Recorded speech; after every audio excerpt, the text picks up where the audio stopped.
৫ August পরবর্তী সময়ে বাংলাদেশ ও ভারতের সম্পর্কের মধ্যে যে কালো মেঘ তৈরি হয়েছে সেটি দূর হবে বলে আশা প্রকাশ করেছে দুই দেশ।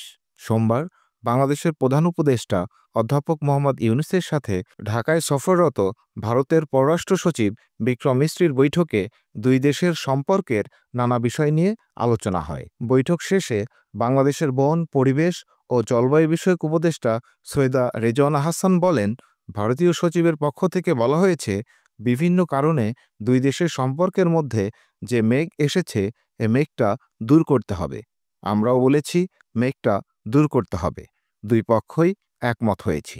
পরে প্রধান উপদেষ্টার প্রেস উইং এক বিজ্ঞপ্তিতে জানিয়েছে, বৈঠকে ঢাকায় সফররত ভারতের পররাষ্ট্র সচিব মিস্টার মিস্রিও দুই প্রতিবেশীর মধ্যে সম্পর্ক বাড়াতে একমত হয়েছেন।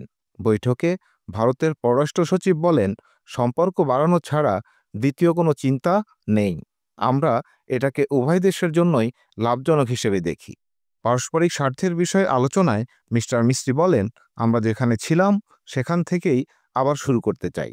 প্রধান উপদেষ্টার সাথে প্রায় ৪০ মিনিটের এই বৈঠকে সংখ্যালঘু সমস্যা, ভারতের গণমাধ্যমগুলোতে ভুল তথ্য প্রচার, ক্ষমতাচ্যুত প্রধানমন্ত্রী শেখ হাসিনার ভারতে অবস্থান, আঞ্চলিক সহযোগিতা এবং জুলাই আগস্টের গণঅভ্যুত্থান নিয়েও আলোচনা হয়।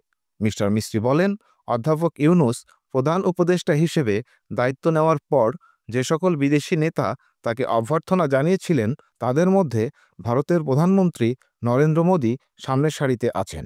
ভারত বাংলাদেশ সম্পর্ক নিয়ে গণমাধ্যমের ন্যারেটিভ এবং ভারত সরকারের ধারণা ভিন্ন উল্লেখ করে তিনি বলেন, আমরা আপনার সাফল্য কামনা করি।